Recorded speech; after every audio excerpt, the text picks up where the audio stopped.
The title of this video is You Are What You Think You Are. And that is very true because the thoughts that we have about ourselves, the belief that we have in ourselves, can affect the way that we deal with the rest of the world, the way that we perceive ourselves, the way that we think the world perceives us. And you form a mental picture that could be different from reality, both positive and negative. And unfortunately, that's usually negative. And this can really hold you back and stop you from realizing your potential. You might have a lot going for you. You might have brains, you might have good looks, you might have business acumen, intelligence, education, a loving family, supportive friends, good health. But all the time you think that there's this great big arrow pointing down at you that says you're a loser. And, that can cloud your judgment. You're afraid to do things because you think you'll fail or be turned down or be rejected in some other way.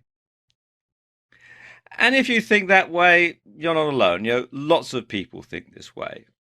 And it's not a new phenomenon either, but it's as topical as it ever was. There's a famous book, and you can get it for free from Project Gutenberg. It's called As a Man Thinketh by James Allen.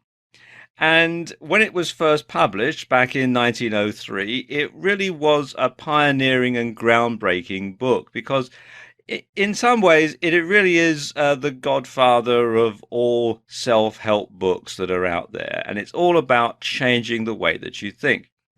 And the title comes from a passage from the Bible, from the book of Proverbs, chapter 23, verse 7, which states, As a man thinketh in his heart, so is he. And the book was written by James Allen. That's him in the grainy black and white photograph on the right there. And he had actually quite a hard life. As you can see, he died in his 40s. He was born in a very poor family. He had all sorts of hardships growing up. He had to take on all sorts of different menial jobs just to make ends meet. And he really had a very negative self-image of himself when he was growing up and when he was a young man.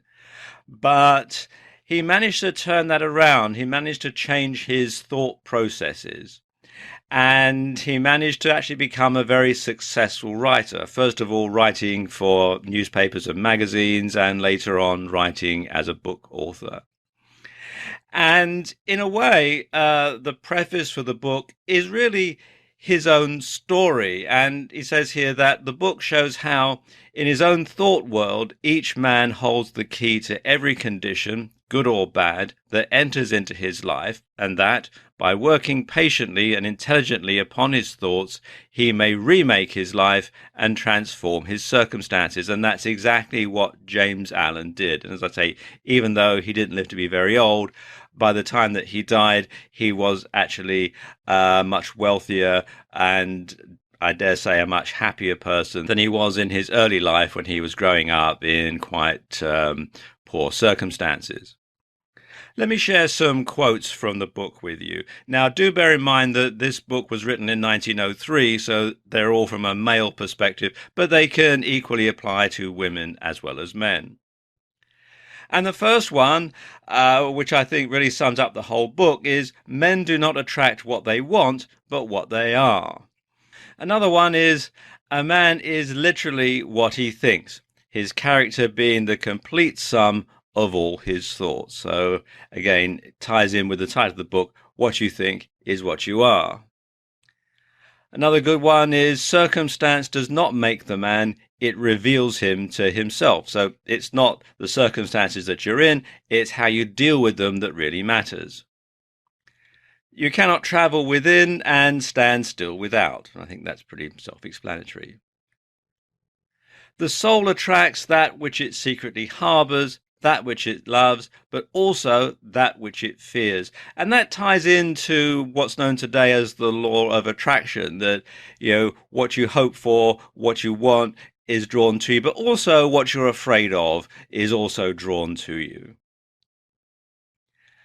As the physically weak man can make himself strong by careful and patient training, so the man of weak thoughts can make them strong by exercising himself in right thinking. I think that's fairly self-explanatory. Men are anxious to improve their circumstances, but are unwilling to improve themselves. Therefore, they remain bound. So you don't just want to think about it, you actually want to go out and do things to improve your circumstances, to do things to actually make your life better. Every action and feeling is preceded by a thought. Again, that's fairly self-explanatory, but a lot of people don't think about it that way, but you do think about things before you actually do them. If you're going to, open a door, you're thinking about, yes, I'm going to reach for the doorknob. Well, in everything that you do think about it ahead of time. So be careful what you think, because the thought is the father of the deed. And finally, right thinking begins with the words that we say to ourselves. And I think this is probably the most important phrase in the whole book, because so many times people are down on themselves. You say negative things to yourself. In your mind, you're saying, oh, I'm no good. I'll never get anywhere. I'll never do anything, blah, blah, blah, blah, blah. And then, of course, that becomes true, because that is the way that you think. As a man thinketh, you don't think the right thoughts. If you think that you can do something, then you can probably do it. Henry Ford used to say, whether you think you can or think you can't, either way you're right. So when you think the right thoughts, when you think the positive thoughts, then you'll find that things will start to go right for you, because you're thinking positively, you're looking out for things that will work right, rather than being afraid of things that are going to go wrong. And when you do this, when you apply what's in this book, and as I said, you can download it for free from Project Gutenberg, you'll find that your life will start to improve almost immediately, and you'll be a much happier person within. In this video, I'm going to show you how you can see your success before it happens.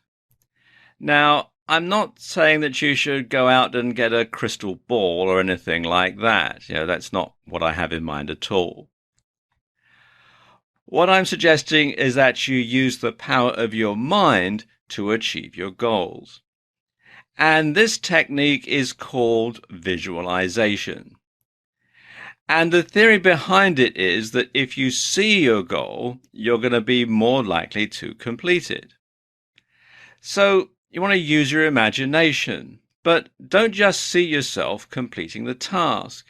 Imagine how it feels when you've accomplished your goal. It feels pretty good, doesn't it, generally? Let me give you some examples of this in action. Now, you can use this technique in sports, and lots of professional sports people do actually use it. So, for example, if you're running a marathon, imagine how good it's going to feel when you cross that finish line ahead of everybody else. The feeling of euphoria that you're going to get as you break the tape and you run across in front of everybody else. You'll be exhausted, you'll be tired, but there'll be a real sense of accomplishment. Imagine how proud you're going to feel when they put the medal around your neck. That's the sort of thing. So you can see the goal, you can see that's what you want. Same thing in swimming. If you're in the swimming pool, you're swimming the lengths, you're swimming in a swimming gala or something like that,